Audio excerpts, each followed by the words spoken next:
Oh, for f***'s sake.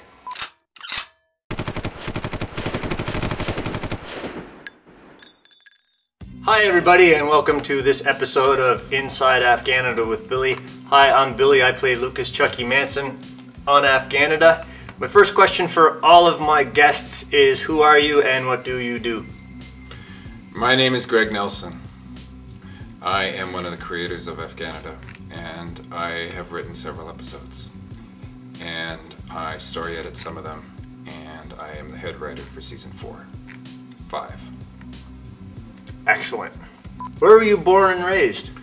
That's an excellent question. That requires a lengthy answer. Whew. Kitchener, Ontario. What's your writing habit like? Do you write, do you have a certain amount of pages you write a day, or? Oh yeah, my writing habit is fairly advanced. I basically avoid writing until I can't sleep, can't eat, and drive everybody in my life crazy, and then I stay up all night. Do you believe in writer's block, and if so, what do you do to push through it?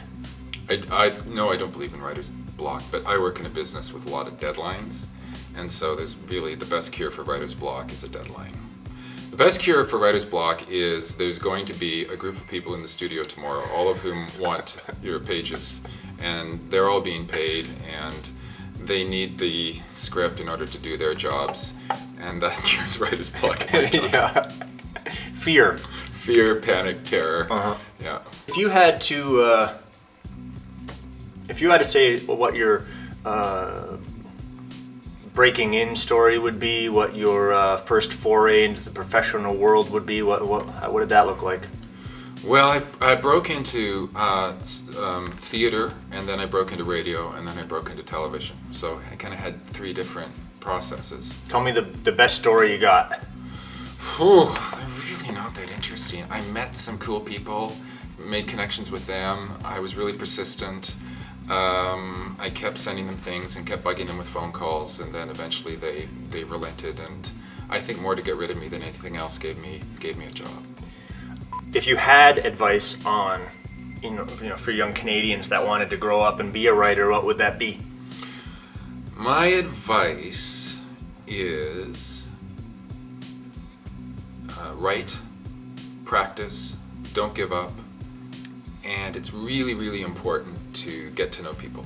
That's a really, really big part of the business. There's many different avenues to that.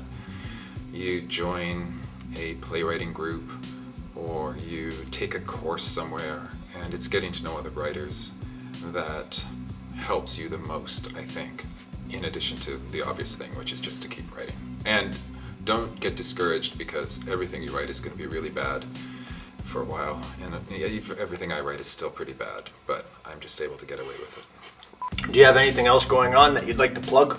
I am working, this year, I'm working on the Republic of Doyle for CBC. Woo! I'm out at St. John's. I'm working with a team of excellent writers, and having a blast. Need any Cape Bretoners on that show, or? Yeah, we're actually looking for a Cape Bretoner with lots of experience in radio. Excellent. Yeah. I got a face for radio. Yep. I was thinking on the walk here, I think Republic of Doyle might be the #1 show on CBC that I would like to work on that is still airing. Because, the other ones are sort of like when I was, the old Hockey Night in Canada, I would have liked to have been on in some capacity. That'd be fun. I'd like to hear you. You know what? You should be doing play-by-play for Hockey Night in Canada. I'd like to hear that. Thank you. Thank you. And the other one, of course, Littlest Hobo. Oh, yes.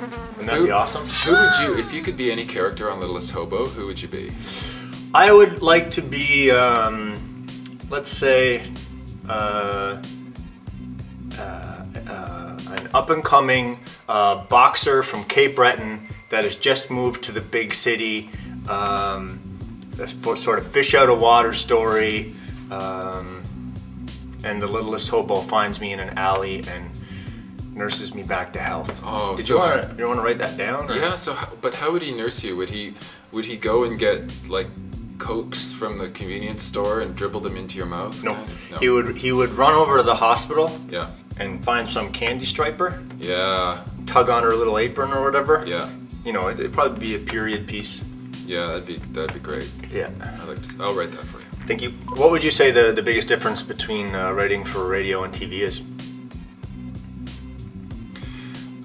Do you mean in terms of the process of writing?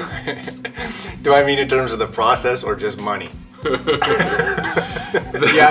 process. Let's talk about the process.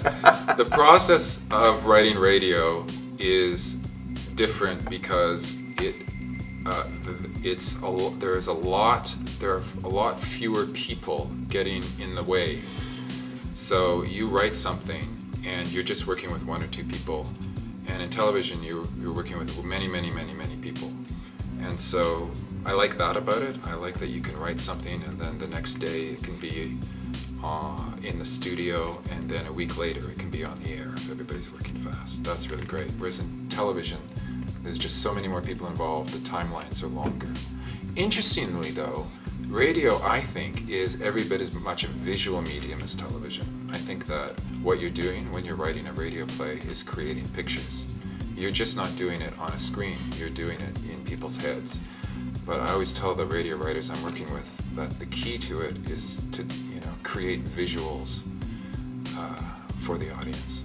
Okay, I have a question about Afghanada for you, about the mythology, about the canon, because it's going to get, at some Comic-Con convention, it's going to get asked sooner or later. Okay. Is Chucky a virgin? No. No, he's not. No. Now, I disagree. When the series started, Chucky was a virgin. He was not. He was not. No. But what about, didn't I... Remember the episode where I said I almost got laid in Newfoundland once? No. Was that, did we write You're that? pleading the fifth is what you're doing. I honestly don't remember that. Oh, wait a second, I vaguely do. That was a long time ago. Yeah, maybe he was a virgin. And nothing has happened. Wasn't there that Bangkok experience that Chucky had? Oh, that was Dean. Dean woke up with the Australian, some girl. Well, I don't want to give anything away, but... Spoiler alert. There's an episode coming up in which Chucky and Dean might go to Vegas. Oh, yeah. And there might be UFC involved. UFC and drinking and gambling. If Chucky wasn't a virgin before that Might be a dame. Yeah. Might be a dame in Vegas.